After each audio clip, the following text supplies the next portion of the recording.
Qishloqi masalasida oxirgi paytlarda men o'zimni ismim nimaligi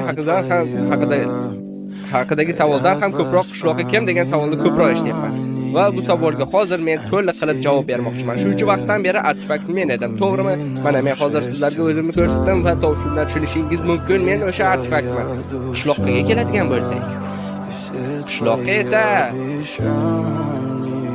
u ham men edim. Tushunyapsizlarmi? Shuncha vaqtdan beri qishloqqa va artefakt bitta odam edi. Umid qilamanki, hafsalangiz bir bo'ladi.